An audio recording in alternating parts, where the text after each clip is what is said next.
Bonjour à toutes et à tous, je reviens vous voir pour un tuto, mais pas un tuto à moi, l'interprétation du tuto d'Isabelle qu'elle a publié sur le blog pour fêter son arrivée parmi nous. Donc le tuto, le vrai, vous le retrouverez sur le blog écrit par Isabelle avec les liens vers tous les articles utilisés. J'ai utilisé le même type d'article qu'elle, donc ça ira très bien. Donc le blog tout en colle, et bien sûr je vous mets le lien dans la barre d'infos. D'abord, je prends une feuille de papier aquarelle. J'ai choisi ici le papier aquarelle Crafters Companion pour sa blancheur, mais le papier aquarelle Florence, qui est également disponible dans la boutique, conviendrait également parfaitement. J'ai même envie de vous dire que là, vu le peu d'eau que je mets, du papier Maya, ça irait aussi très très bien. Donc je choisis une taille aléatoire, un peu comme Isabelle, je choisis rarement les tailles, enfin bon bref, je fais, là ça doit faire 10 cm par 18 pour le devant de carte, et 7 cm je crois par 18 pour le marque-page. Je choisis donc de colorer le fond de ma carte avec de la peinture fresco finish. Isabelle l'a fait avec une mousse pour avoir un fond très homogène, très lisse, enfin sans marque.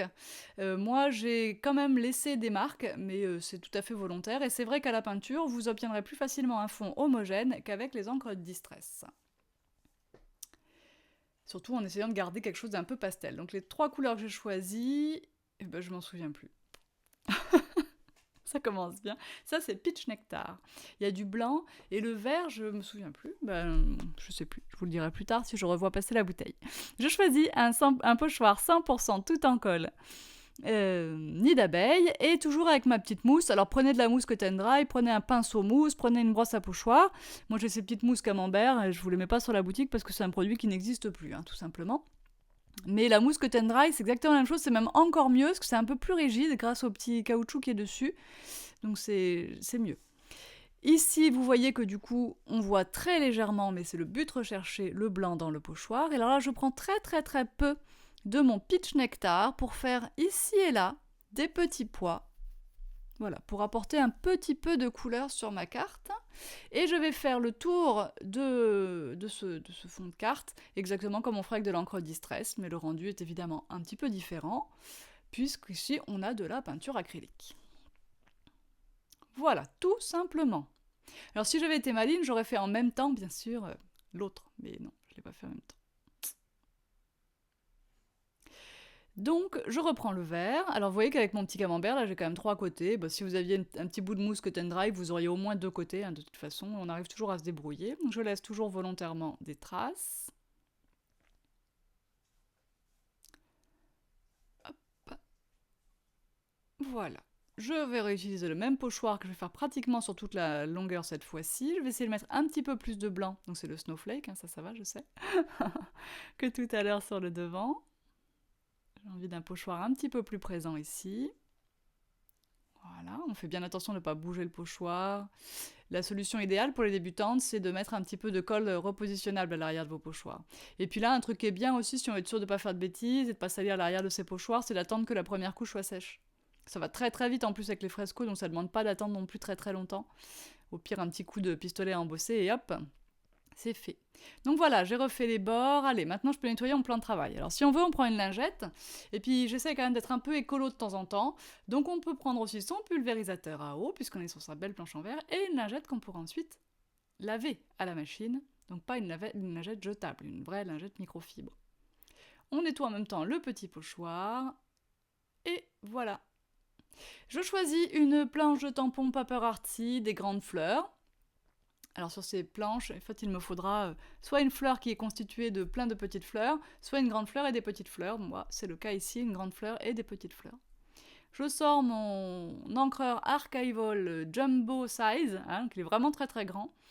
Alors Archival, c'est bien quand on veut que ça sèche vite.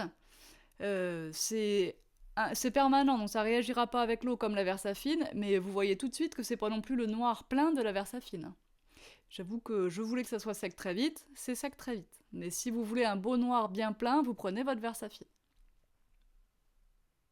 Et on n'oublie pas de nettoyer ses tampons, toujours. Le nettoyant à tampon, j'ai toujours le Stazone, je trouve qu'il est très bien, très performant. Et toujours ma lingette que je peux nettoyer la machine.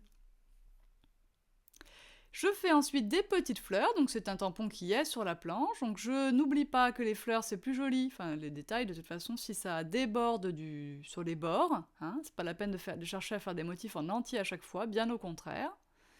J'oublie pas de mordre un petit peu sur la tige de la fleur, etc. etc. Donc je nettoie. Il est temps de jouer avec les infusions, j'ai pris Sunset Beach, Slime et Green Man. Donc c'est sur ma chute, hein. En tout il m'a fallu donc une feuille de papier aquarelle. Et je fais comme ça 3 bandes, je vais mettre un peu d'eau, hop, pas beaucoup. Je vais attendre que l'eau se diffuse suffisamment à mon goût. Je vais bien sûr sécher, je vais même utiliser un sopalin pour arrêter définitivement le développement du marron pour garder beaucoup de couleurs à certains endroits. Il faut enjamber XL, le chien, pour arriver jusqu'au sopalin, voilà pourquoi ça a été un peu long.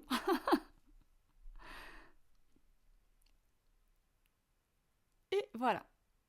Là-dessus, je vais tamponner mes petites fleurs à plusieurs reprises sur les taches colorées.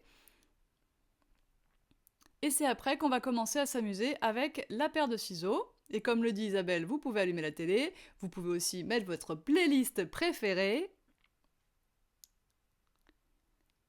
Et vous découpez. Alors bien sûr, il y a beaucoup plus de fleurs ici que ce que j'ai réellement mis sur mon fond de carte et mon petit marque-page, mais c'est pas grave parce que vous allez voir que je vais pas positionner les fleurs forcément exactement à l'endroit où je les ai tamponnées.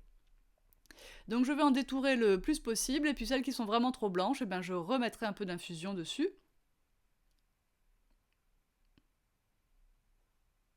Allez, ça se fait très bien, il suffit de prendre son temps. Et je vais vous faire par contre l'économie en vidéo de ce passage découpage. J'ai des crampes dans les doigts en plus, alors vous me voyez bouger les mains tout le temps. Alors là, j'ai des motifs assez pointus, donc je m'amuse à passer toujours toutes les découpes qui sont dans le même sens, à les faire à la chaîne.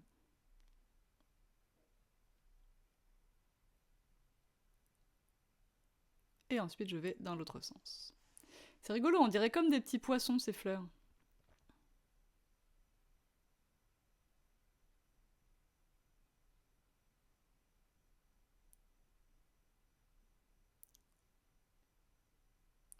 Vous voyez que même les toutes petites, ça se fait très très bien. Il suffit d'un tout petit peu de patience et de remettre ses doigts en place. Je prends bien sûr mon petit feutre noir pour faire les tranches de mes fleurs, parce que sinon je risque d'oublier avant de les coller.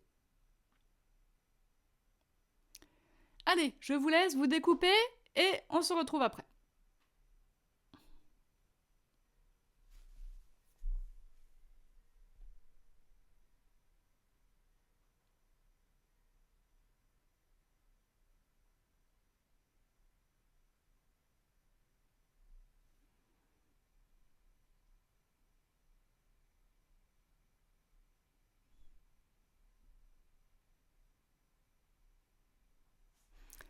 Nous revoilà, j'ai collé toutes mes fleurs et vous voyez que j'ai fait en sorte de ne pas forcément les coller exactement à leur emplacement précis. Comme ça, on voit toujours les détails, enfin voilà, je trouve plus joli qu'on voit les petits traits en dessous. Là, j'ai pris mon infusion Green Man que j'ai mélangé dans le vernis mat, le matte glaze donc, de chez Paper Artsy. Ça pour deux raisons. Ça me permet d'obtenir comme une peinture translucide avec mes infusions. Donc j'adore l'effet que ça fait. J'ai appris cette technique grâce à Scrap Cozy. Vous pouvez suivre sa chaîne. Elle dessine des tampons pour Paper Artsy et elle adore les infusions. Elle a une playlist à ce sujet. Et le fait de mélanger donc mes infusions avec ce vernis mat me permet d'avoir quelque chose de mat déjà, parce que si je prenais du vernis glossy ou du vernis scintillant, ça marcherait aussi très bien, c'est juste la finition qui changerait. Et par contre ici, en même temps que je peins, je fixe mes infusions. C'est un peu comme quand j'utilise ma colle mix média en fait aussi, ça fait un peu le même effet. Alors là, pour faire le centre, du coup c'est fixé, ce qui est autour, sauf que comme c'était pas sec, c'était pas tout à fait fixé, j'ai remis des infusions de la poudre slime au milieu et un petit peu d'eau. Et hop, je vais juste passer mon petit sopalin parce que le deuxième coup j'ai mis un peu trop d'eau et hop, mon centre de la fleur est fait. Et ça, j'aime beaucoup parce qu'il y a forcément des petits éclats d'infusion, donc des petits éclats de pigments qui se sont mis sur les pétales. Vous voyez pas forcément ça là à la caméra, mais ça crée plein de petits détails autour de ce centre qui sont vraiment très sympas. Et bien sûr, le bleu qui me reste là, je vais l'utiliser sur le devant de carte, puisque là on est sur le marque-page. Je refais mes petits tourbillons avec mon Crystal Drop Blizzard, donc le transparent pailleté. Je reprends un petit peu de ce bleu. J'aurais dû faire autrement. Pour la carte devant, j'ai pris plutôt un crayon aquarellable, c'était bien mieux.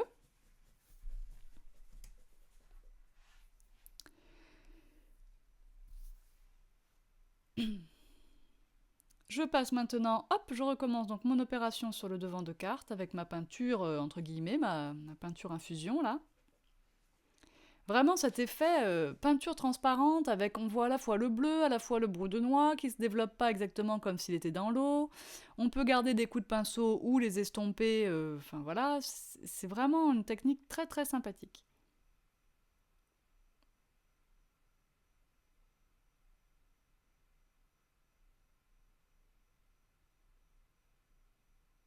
Puis ce coloris Green Man là va très très bien convenir.